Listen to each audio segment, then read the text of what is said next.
Hi குட்டீஸ். இன்னைக்கு உங்க தாராமா உங்களுக்காக ஒரு குட்டி ஸ்வீட் கதையை எடுத்துட்டு வந்திருக்கேன். முன்னொரு காலத்துல ஒரு பெரிய முனிவர் தவம் பண்ணிட்டே இருந்தாராம். அந்த காட்டுல அவருக்குன்னு ஒரு குட்டி குடிசை இருந்துதான். அந்த குடிசையில தான் வாழ்ந்துட்டு வந்தாரு. அங்கதான் தவம் எல்லாம் செய்வாராம்.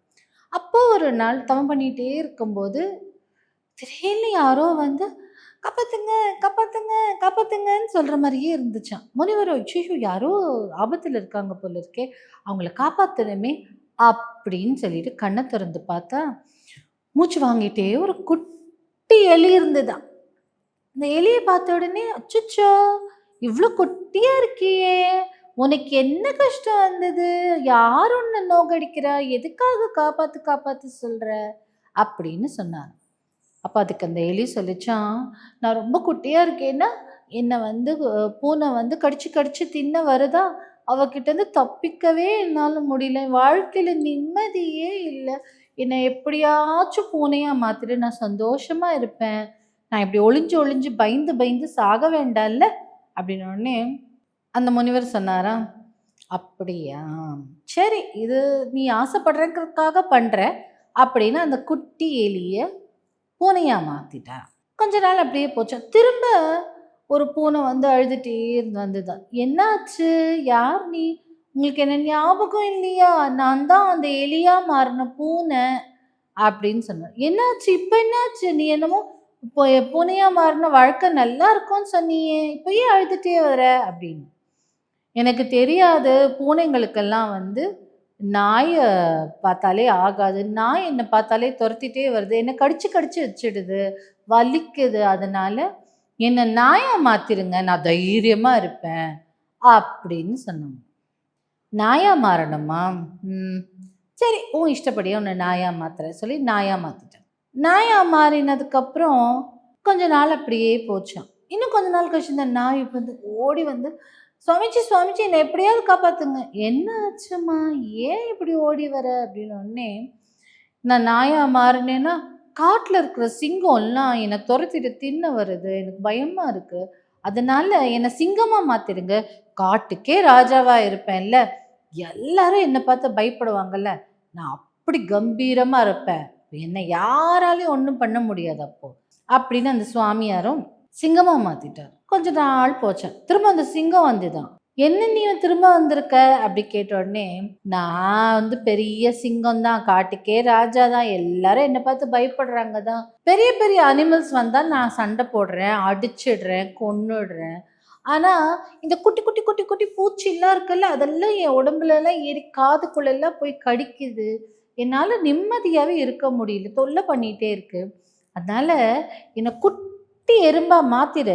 நான் வந்து பெரிய பெரிய சிங்கத்தெல்லாம் பயம் பொறுத்துற மாதிரி தைரியமான எறும்பா ஆகுறேன்." அப்படின்னு சொன்னேன். சரி, உன் இஷ்டப்படியே உன்னை எறும்பா மாத்தலான்னு சொல்லி எறும்பா மாத்திட்டாராம். கொஞ்ச நாள் ஆச்சு. திரும்ப அந்த எறும்பு வந்துதான். "அப்பா, அம்மா" அப்படின்னு வந்தது. "ஏன் என்னாச்சு? ஏன் இப்படி வர?" அப்படின்னோடனே, "இல்லைங்க, கொஞ்ச நாள் எறும்பா நல்லா இருந்தேன். நெறைய உழைச்சேன். ஓயாம உழைச்சேன். இங்க இருந்து சாப்பாடெல்லாம் எடுத்துட்டு போய் பதுக்கி வச்சேன் மழை காலத்திற்காக. நான் எல்லாரும் சேர்த்து ஒண்ணா கூட்டா இருந்தேன். ஒத்துழைச்சு வாழ்ந்தேன்.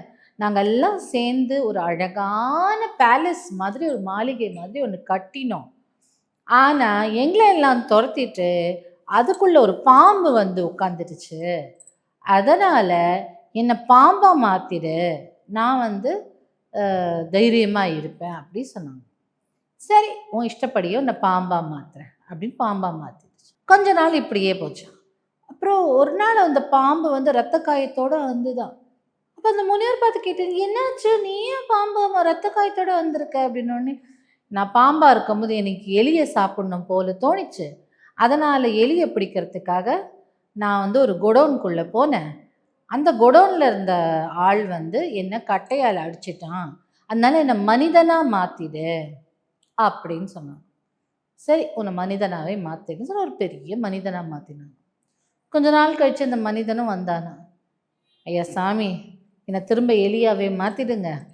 நான் மனிதனா இருந்து மூட்டை தூக்கி கஷ்டப்பட்டு உழைச்சி எல்லாம் பண்றேன்.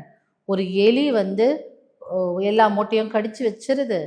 எல்லா மூட்டையிலும் ஓட்டை விழுந்துருது, நெல்லெல்லாம் கீழே, அரிசி எல்லாம் கீழே கொட்டி வீணாகுது. இதனால் என்னோட உழைப்புக்கான பணம் எல்லாம் நஷ்டமாகுது.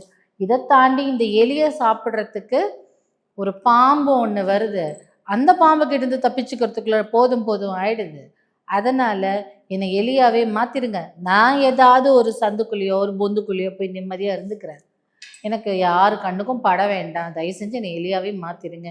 எனக்கு கடவுள் கொடுத்தது எலி தானே, நான் அந்த அந்த எலி வாழ்க்கையே வாழறேன் அப்படின்னு சொல்லி திரும்ப எலியாவே மாற்றிடுச்சு. அப்போ அந்த சுவாமியார் சொன்னாராம், நாம் மிச்சவங்களை பார்த்து அவங்கள மாதிரி இருக்கணும், இவங்கள மாதிரி இருக்கணும், பத்தியா அவங்க இப்படின்னு உடனே அதை கற்றுக்கணும் அப்படிலாம் இல்லாமல், நமக்கு கடவுள் என்ன விஷயத்த சொன்னாரோ, என்ன விஷயத்த கொடுத்துருக்குறாரோ அதைத்தான் செய்யணும். மிச்சவங்களை பார்த்து பொறாமப்பட்டு நமக்கு வராத விஷயங்களை செஞ்சு அதில் கஷ்டப்படுறத விட, நமக்கு கொடுத்த விஷயத்தை இன்னும் மேம்படுத்திட்டு, அந்த எலி என்ன பண்ணியிருக்கணும், தன்னை சேஃப்கார்ட் பண்ணிக்கிறதுக்கான வழிகளை பார்த்துருக்கணும்.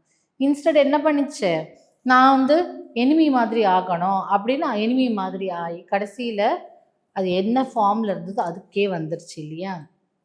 அப்போது இதுலேருந்து நம்ம என்ன தெரிஞ்சுக்கிறோம் அப்படின்னா, மிச்சவங்களோட வாழ்க்கை எப்படி இருக்குன்னு நம்மளுக்கு தெரியாது. அவங்களுக்கு வாழ்க்கையில் எவ்வளோ கஷ்டம் இருக்கும். வெளியிலேருந்து பார்க்கும்போது இக்கரைக்கு அக்கறை பச்சைங்கிற மாதிரி அவங்க வாழ்க்கை ரொம்ப நல்லா இருந்திருக்கும். ஆனால் அவங்க வாழ்க்கை வாழும்போது தான் அதுக்குள்ளே எவ்வளோ கஷ்டம்னு தெரியும். ஈஸியாக ஒருத்தரை பற்றி கமெண்ட் அடிச்சு விட்றோம், இப்படி இருக்காங்க அப்படி இருக்காங்க. ஆனால் அதுக்கு பின்னாடி அவங்க எவ்வளோ உழைச்சிருக்காங்க, அவங்க வாழ்க்கை எவ்வளோலாம் கஷ்டப்பட்டுருக்காங்க, எவ்வளோலாம் அனுபவிச்சிருப்பாங்க, எவ்வளோ நொந்திருப்பாங்க வாழ்க்கையில், என்னென்ன ஆசைகளை அவங்க தியாகம் செஞ்சுருப்பாங்க, உடலாலும் மனதாலும் எவ்வளோ வருந்தி இருப்பாங்க அப்படின்னு யாருக்குமே வெளியில் தெரியாது. அப்போ என்ன ஆகும், நம்ம லைஃபோட அவங்க லைஃப் பெட்டர்ன்னு சொல்லிட்டு நம்ம என்ன பண்ணுறோம், அவங்கள மாதிரி இருக்கணும்னு நினைக்கிறோம். கடைசியில் அங்கே போய் பார்த்தா தான் தெரியும் உண்மையான கதை எதுன்னு. அதனால் பிறரை பார்த்து பொறாமைப்படுறதோ, பிறர் மாதிரி வாழணும்னு நினைக்கிறதோ, இல்லை அவங்கக்கிட்ட இது இருக்குது நம்மக்கிட்ட இல்லை அப்படின்னு நினச்சி நம்மளை தாழ்வாக நினைக்கிறதோ கூடாது. நமக்கு கொடுத்ததை நல்ல விஷயத்த நம்ம இன்னும் நம்மளை நல்லா தீட்டிக்கணும். எப்படி புத்தியை தீட்டணுமோ அந்த மாதிரி தீட்டிட்டு, நமக்கு இருக்கும் டேலண்ட், நமக்கு இருக்கும் ஆற்றலை பெருக்கி, நமக்குள்ளே இருக்கும் சில திறமைகளை நல்லா ப்ராக்டிஸ் பண்ணி வெளிக்கொண்டு வந்து, எல்லார்கிட்டையும் ஒரு திறமை இருக்குது இல்லையா. ஸோ நாமளாகவே இருக்கும்போது நாம் என்றைக்குமே நல்லபடியாக ஷைனிங்காக இருப்போம். ஆனால் நல்ல சக்ஸஸாக இருக்கும். ஆனால் நாம் மிச்சவங்க மாதிரி இருக்கணும்னு நினைக்கும்போது அங்கே நமக்கான அடையாளத்தை இழக்கிறோம், நமக்கான அங்கீகாரத்தை இழக்கிறோம். நாம் அவங்கள மாதிரி இருக்கணும்னு ட்ரை பண்ணுறதை விட, நாம் நம்மளாவே இருந்து நமக்கு இருக்கும் திறமைகளை இன்னும் நல்லா மெருகேற்றி அதில் நம்ம முன்னேற பார்க்கணுமே தவிர, பிறர் பார்த்து பொறாமையோ கேலியோ ஏளனமோ பேசக்கூடாதுன்னு கற்றுக்கிறோம்.